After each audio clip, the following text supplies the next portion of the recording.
జిల్లా కడప నగరంలో ఈ రోజు వైఎస్ఆర్ ప్రెస్ క్లబ్ నందు దత్తాత్రేయ స్వామి గారు ఈ రోజు మీడియా మిత్రులతో మాట్లాడుతూ కూటమి ప్రభుత్వం వస్తారని నేను ముందే చెప్పాను. మన కడప నగరంలో గెలుపు మాధవిరెడ్డి గారు ఎమ్మెల్యేగా గెలుస్తారని ముందే చెప్పానని ఈ రోజు మన మీడియా మిత్రులు సోదరులతో మాట్లాడుతూ దత్తాత్రేయ స్వామి గారు చెప్పడం జరిగింది. వైఎస్ఆర్ జగన్ ఎందుకోసం ఓడిపోయారు అని కూడా చెప్పడం జరిగింది. అటువంటి గురువులు కూడా కొంచెం అన్యాయం చేయడం వల్ల ఆయనకు ఇబ్బంది కలిగింది. తర్వాత దైవం అనేది ఏంటంటే ఆయన చేసుకుంది ఆయన సంస్కారము, ఆయన విషయము, ఆయనకు ఖచ్చితంగా దాని ప్రభావం ఆయన కర్మ సిద్ధాంతము ఉంది. ఆయనకు ప్రారంభము వశాత్తు ఆయన చేసుకునేదంతా ఒకసారి ఆయన కింద ప్రభావం చూపిస్తుంది. ఈ కారణాల వల్ల ఆయన ఘోరంగా పరాజయం జరిగింది. తర్వాత ఇప్పుడు నేను ఎలక్షన్ ముందు ధ్యానంలో కూర్చొని ప్రభుత్వం తెప్పించాలని చెప్పినాను. కానీ నేను ఆ రోజు చెప్పినా ఖచ్చితంగా ఇక్కడ ఎన్డీఏ కూటమి వస్తుందని. తర్వాత ఇప్పుడు కూడా మొన్న ఎలక్షన్ రోజు ఫస్ట్ ఓటు మా ఊళ్ళో నేనే వేసి బయలుదేరి రామకృష్ణ మఠంలోకి పోయి పూర్తిగా నేను ధ్యానంలోకి నిమగ్నమై విశ్వంతో కనెక్ట్ చేసిన. అప్పుడు విశ్వంతో కనెక్ట్ చేసినప్పుడు అందరి మనసులు దాని మీదనే పరిగెత్తినాయి. అందుకే రాష్ట్రంలో ఉండే వాళ్ళందరూ కూడా ఇతర రాష్ట్రాల్లో ఉండే వాళ్ళు కూడా టైం అయిపోయినా కూడా 10-11 వరకు కూడా ఎలక్షన్ మామూలుగా ఓటింగ్ జరిగింది. అది అంతవరకు ఆ విషయం. అయితే చంద్రబాబు ఎలా పరిపాలిస్తారనేది నేను కొంతవరకు తెలియజేస్తాను. చంద్రబాబుకు చాలా అవకాశం వచ్చింది. ఎందుకంటే ఆయనే కేంద్రంలో చక్రం తిప్పేవాడుగా తయారైంది. అంటే ఆయనకు అవకాశం ఉంది కాబట్టి ఆయన లాస్ట్ టర్మ్ అన్నమాట. ఈ 5 ఏళ్ళు మంచి చేసుకొని మంచి పరిపాలన అందించి ఆయన ప్రజల్లో నిలబడిపోయేదానికి అవకాశం భగవంతుడు ఇచ్చినాడు. ఖచ్చితంగా సద్వినియోగం చేసుకుంటాడు. ఎందుకంటే మనకు తెలుసు ఆయనకు ఖచ్చితంగా భగవంతుడు తోడ్పడినాడు. ఆయనే కేంద్రంలో చక్రం తిప్పేవాడు అన్నప్పుడు ఆయన కేంద్రం నుంచి విధులు తెచ్చుకోవడం కానీ అవన్నీ బాగుంటాయి. కాబట్టి ప్రజలకు సంక్షేమ పథకాలు కానీ అభివృద్ధి కానీ అన్నీ కూడా ఆయన ఖచ్చితంగా పరిపాలన బాగుంటుంది.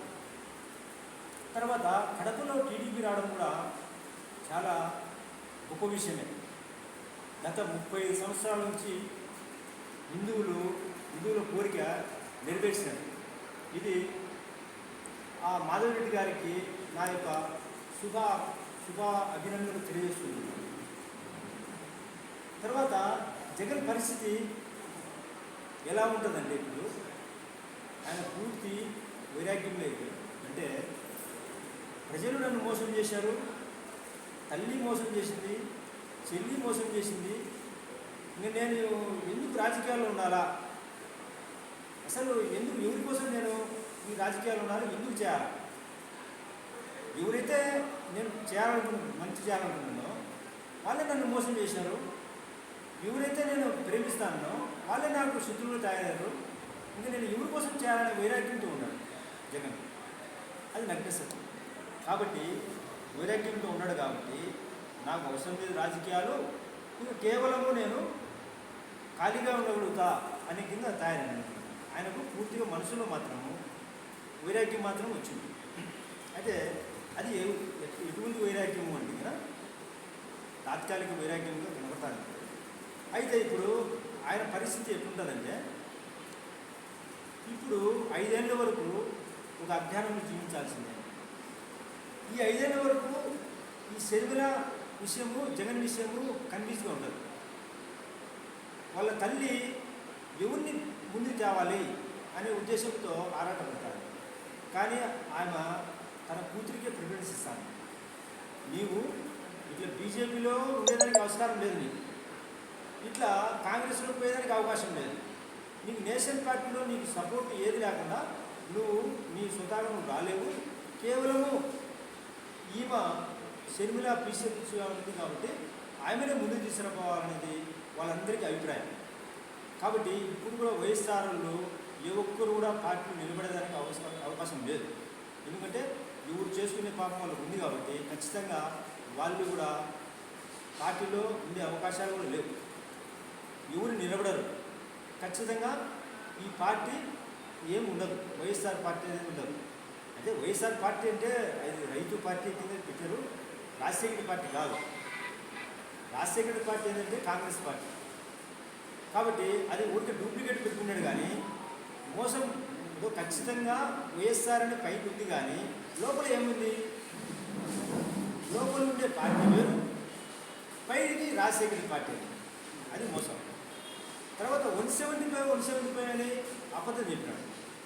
అంటే 175 అని అబద్ధం చెప్పడము, ఇవన్నీ ఆయన చేసుకునే తప్పిదాలు. అంటే మనుషులను తప్పుపెట్టి ఏదో విధంగా మోసగిచ్చడమే. తర్వాత నవ్వటి డబ్బులతోనే ఓట్లు పడతాయి అని, డబ్బులతో ఓట్లు పడతాయి అని వచ్చిందంటే నేను సంక్షేమ పథకాలు ఇస్తానా, ఇంటికి తీసుకుపోయి ఇస్తానా, ఖచ్చితంగా ఓట్లు వేస్తారు అని. అంటే డబ్బులతో కొనలేవు. తర్వాత నువ్వు వేరే దాంట్లో ఏది కొనలేవు. నీ యొక్క నిజాయితీ, నీ యొక్క ఆత్మశుద్ధి కలిగి ఉంటేనే నువ్వు నీ యొక్క రిజల్ట్ ఉంటుంది. కానీ ఆత్మశుద్ధి లేకుండా నువ్వు ఎంత చేసినా కూడా ఏమి ప్రయోజనం ఉంటుంది. ఎందుకంటే వాళ్ళు తింటారు, మర్చిపోతావు. ఎందుకంటే నీలో ఆత్మశుద్ధి ఉంటే కరెక్ట్గా కూడా నీవు మళ్ళా పరిపాలన నీకు వచ్చే అవకాశం ఉంటుంది. అయితే ఇప్పుడు జగన్మోహన్ రెడ్డి విషయంలో ఆయన అజ్ఞానం లేకపోవడం, అజ్ఞానాంధకారంగా ఉన్నాడు. ఆయన ఖచ్చితంగా ఇప్పుడు ఆయన తీసుకోవాల్సిన నిర్ణయం ఏంటంటే సైలెంట్గా ఉండి షర్మిల చేతికి పగ్గాలు ఇస్తే ఆమెనే రెండు కాపాడుతుంది. ఎందుకంటే కాంగ్రెస్ కుంగుంటుంది కాబట్టి ఏదో కాంగ్రెస్ సపోర్టర్లో ఉండి ఘటన